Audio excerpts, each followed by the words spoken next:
আজি আমাৰ হস্পিটেলৰ ইমাৰ্জেঞ্চিত 6:11 দুজন ব্যক্তিক লৈ অনা গৈছিলে। তাৰে ভিতৰত এজন মহিলা আছিলে, তেওঁৰ নাম লুনা ভৰদ্বাজ। তেওঁ ব্ৰড ডেড হিচাপে আহিছিলে আমাৰ ইয়াতে। আৰু লগতে এজন পুৰুষ আছিলে, অচ্যুত বৰুৱা বুলি, 24 বছৰ।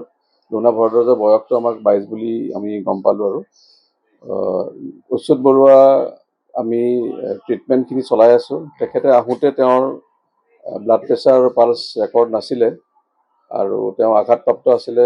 গোটেইখিনি আমি লগে লগে যোনখিনি কৰিব লগা আছিলে আমাৰ ইমাৰ্জেঞ্চিত কৰি পেলাই আমি তেখেতক আমাৰ যোনটো জেনেৰেল ICU তালৈকে শ্বিফ্ট কৰা গ'ল। তেওঁ এতিয়া তাতে বৰ্তমান 5th ফ্ল'ৰত তেওঁক আমি এডমিশ্যন দিছোঁ। আৰু বৰ্তমান তেওঁ কথা পাতি আছে। তেওঁৰ যোনটো GCS বুলি কওঁ আৰু CNSৰ ছিষ্টেমৰ, সেইটো 15/15 আছে। আৰু বাকী পেটত অলপমান সৰুকৈ আঘাত পাইছিলে, বেছিকৈ পাইছিলে ভৰিখনত, সোঁফালৰ ভৰিত আৰু পিছফালে বেক চাইডে। সেইখিনি আমি মানে পৰীক্ষাখিনি কৰি আছোঁ। আমি যিহেতু তেওঁক লগে লগে ICU লৈ গ'লোঁ, সেইকাৰণে তেওঁ ষ্টেবল হ'ল। কিন্তু এইখিনি সময়ত এতিয়া ধৰক ৰাতি আমাৰ 9:30 বাজিছে, 6:12 পৰা 9:30লৈকে তেওঁ BP খিনি উঠিছে। এতিয়া উঠি পেলাই আমাৰ এতিয়া 90ৰ পৰা 90/60লৈকে উঠি আহিছে BP। আমি দৰৱ কিছুমানো দিছোঁ আৰু পালছটোও আহিছে। কথাখিনি কৈ আছে তেওঁ। আমাৰ যোনখিনি আমি সুধি আছিলোঁ তেওঁ আমাৰ উত্তৰখিনি খুব সুন্দৰকৈ দিছে। আৰু সেইবাবে আমি তেওঁৰ মূৰত আঘাতপ্ৰাপ্ত আমি কম বুলি ভাবিছোঁ। আৰু তথাপিও আমি পৰীক্ষা কিছুমান আৰু কৰিম। যেতিয়া বেছিকৈ ষ্টেবল হ'ব আমি তললৈকে নমাই আনি আমাৰ যোনবিলাক বৰ্তমান আমি তাতে বেড চাইড আল্ট্ৰাচাউণ্ড কৰি ল'ম। এতিয়া গৈছে অলৰেডি ৰেডিঅ'লজিষ্ট, আৰু ঘৰৰ মানুহক অলৰেডি পুলিচে খবৰ দিছেই। আৰু বাকী যোনজন মহিলা আছিলে তেখেতক আমি পষ্টমৰ্টেম কালি ৰাতিপুৱা কৰিবলৈ পঠাম।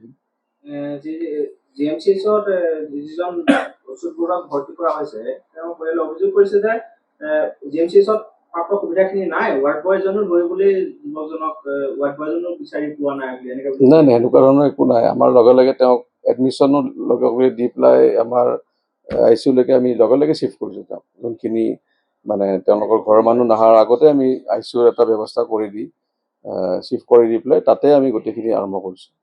আৰু বাকী তেওঁৰ অলপমান আঘাত পাইছিলে, সেইখিনি আমাৰ এই অৰ্থপেডিক্স ডিপাৰ্টমেণ্টে সেইখিনি চিলাইখিনি কৰিছিলে। বাকী কিছুমান অভিযোগটো থাকেই বাৰু সদায়, সেইখিনি আমি বাকী বাৰু চাই ল'ম। কিবা যদি এনেকুৱা থাকে আমি নিশ্চয় ব্যৱস্থা গ্ৰহণ কৰিব লাগিব। ভিতৰত সাধাৰণতে কোনো এনেকৈ লৈ নাযায়, কিয় বা এনেকৈ কৈছে মই ক'ব নোৱাৰোঁ। আমাৰ সাধাৰণতে মই আপোনালোকে দেখিব বাহিৰৰ ৰুমটোত ৰখি থাকে, ট্ৰলিখন উঠাই লৈ যায়। এনেকৈ আমাৰ লৈ যোৱা গৈছিলে। আৰু সেনেকৈ আমি এক্সামিন কৰিবলৈ, যিহেতু আমাৰ ECG কৰিলে পালে যিখিনি নাই, আমি সেইকাৰণে 6:11 ডিক্লেয়াৰে কৰিছোঁ। পৰ্যাপ্ত ৱাৰ্ড বয় নাই নেকি বাৰু GMC? নাই, আমাৰ যথেষ্ট পৰিমাণৰ ৱাৰ্ড বয় আৰু ৱাৰ্ড গাৰ্ল আছে। গোটেইখিনি আছে, ট্ৰলি পুলাৰো আছে। ইনফেক্ট ৰিচেণ্টলি আমাৰ চিফ মিনিষ্টাৰ ছাৰে যেতিয়া আছাম ডাইৰেক্ট ৰিক্ৰুটমেণ্টত দিলে, কিছুমান মানুহ আমি ৰিক্ৰুটমেণ্ট ইয়াতো পাইছোঁ। তো সেইকাৰণে আমাৰ এনেকুৱা ধৰণৰ একো অসুবিধা নাই।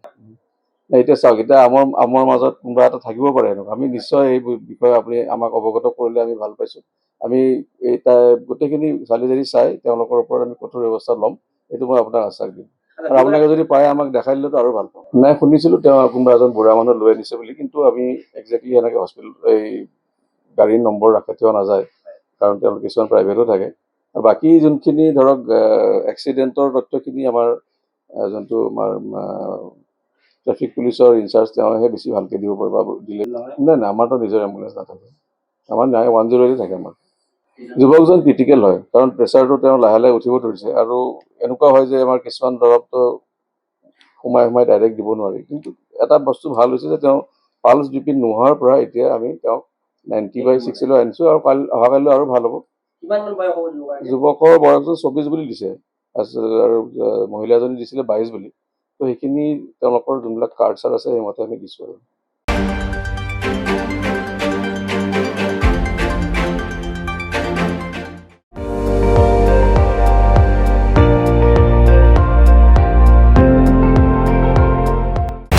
আপুনি চাই আছে ND24, সৰ্বশ্ৰেষ্ঠ নহয়, সৰ্বোত্তমৰ দৌৰা।